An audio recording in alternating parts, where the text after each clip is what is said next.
এক বিবাহিত যুবক, বয়স বেশি নয়, সংসার জীবনের শুরু মাত্র। স্ত্রী গর্ভবতী, প্রথম সন্তান আসতে আর বেশি দেরি নেই। এমন সময় আল্লাহর হুকুমে যুবকটি এক কঠিন রোগে আক্রান্ত হয়ে পড়ে। দিন দিন শরীর দুর্বল হতে থাকে। অবশেষে এক রাতে এসে বুঝে ফেলে তার সময় খুব কাছে চলে এসেছে। মৃত্যুশয্যায় শুয়ে থাকা যুবকটি কাঁপা কণ্ঠে স্ত্রীকে ডাকলেন। চোখ বেয়ে অঝরে অশ্রু ঝরছে, বুক ভরা অনুশোচনা, অথচ সময় ফুরিয়ে এসেছে। তিনি বললেন, দেখো, আমি সারা জীবনে নামাজ পড়িনি, রোজাও রাখিনি, দুনিয়ার কাজে ডুবে খেকেছি। আজ মৃত্যুর মুখোমুখি হয়ে বুঝতে পারছি আমি কত বড় ভুল করেছি। কিন্তু এখন আর আমার হাতে কোনো সুযোগ নেই, আমার সময় শেষ। যদি তোমার গর্ভের সন্তান বেঁচে থাকে, বড় হয়, তাহলে তাকে মাদ্রাসায় ভর্তি করে দিও।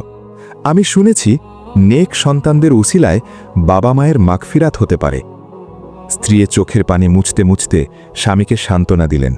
বললেন, ইনশাআল্লাহ আমি আপনার কথা রাখব। আল্লাহ বড় দয়ালু, তিনি নিশ্চয়ই আপনার অনুশোচনা কবুল করবেন। 2 দিন পর সেই যুবকটি দুনিয়া থেকে বিদায় নিলেন। রেখে গেলেন ভাঙা স্বপ্ন, অসম্পূর্ণ অনুশোচনা আর এক অনাগত সন্তান। কিছুদিন পর তার স্ত্রী একটি পুত্র সন্তানের জন্ম দিলেন। স্বামীহারা সেই নারী অনেক কষ্ট, দুঃখ আর অভাবের মধ্যেও সন্তানটিকে দ্বীনের পথে বড় করার দৃঢ় নিয়ত করলেন। সময় গড়াতে গড়াতে ছেলেটির বয়স যখন 6 বছর পূর্ণ হল, তখন তিনি স্বামীর শেষ ইচ্ছা অনুযায়ী ছেলেটিকে একটি মাদ্রাসায় ভর্তি করে দিলেন। মাদ্রাসার প্রথম দিন।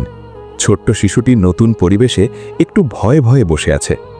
শিক্ষক স্নেহভরে তাকে জীবনের প্রথম কুরআনের আয়াতটি শিখালেন। বিসমিল্লাহির রহমানির রহিম, পরম করুণাময় অসীম দয়ালু আল্লাহর নামে শুরু করছি। এই আয়াতটাই হয়ে উঠল তার জীবনের প্রথম আলো। সেদিন মাদ্রাসা থেকে ফিরে মা ছেলেটিকে নিয়ে গেলেন তার বাবার কবর জিয়ারতে। কবরের পাশে দাঁড়িয়ে মায়ের চোখ ভিজে উঠল। তিনি ছেলেকে বললেন, এই যে কবরটা, এখানে তোমার বাবা শুয়ে আছেন। যাও বাবা, আল্লাহর কাছে তোমার বাবার জন্য দোয়া করো। শিশুটি তো দোয়া কিভাবে করতে হয় জানে না। সে শুধু মাদ্রাসায় শেখা কথাগুলোই বারবার মুখে আওড়াতে লাগল। ছোট্ট কবরের সামনে দাঁড়িয়ে সে নিষ্পাপ কণ্ঠে বলতে থাকল, বিসমিল্লাহির রহমানির রহিম, বিসমিল্লাহির রহমানির রহিম। এই ছোট্ট মুখের তেলাওয়াত, এই নিষ্পাপ উচ্চারণ কোনো বাধা ছাড়াই পৌঁছে গেল আল্লাহর দরবারে। রহমতের দরিয়া যেন হঠাৎ উথলে উঠল। মহান আল্লাহ তাআলা আযাবের দায়িত্বপ্রাপ্ত ফেরেশতাদের বললেন, এই মুহূর্ত থেকে এই কবরবাসীর উপর আযাব বন্ধ করে দাও। ফেরেশতারা বিস্মিত হয়ে আরজ করলেন, হে আমাদের পরওয়ারদিগার, তার আমলনামায় এমন কি পাওয়া গেল যার কারণে তার জন্য নির্ধারিত কবরের আযাব মাফ করে দেওয়া হলো?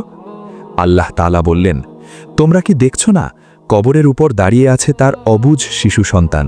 সে বারবার তেলাওয়াত করছে বিসমিল্লাহির রহমানির রহিম।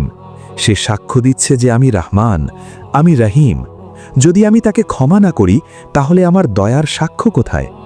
সুবহানাল্লাহ। এই গল্প আমাদেরকে গভীরভাবে স্মরণ করিয়ে দেয় আল্লাহর রহমত কত বিস্তৃত। সন্তানের নেক আমল বাবা মায়ের জন্য কত বড় নেয়ামত। মৃত্যুর আগে তওবা ও অনুশোচনা কত মূল্যবান। আজও সময় আছে। আমরা যারা জীবিত, আমরা যেন কাল না ভেবে আজই আল্লাহর দিকে ফিরে আসি।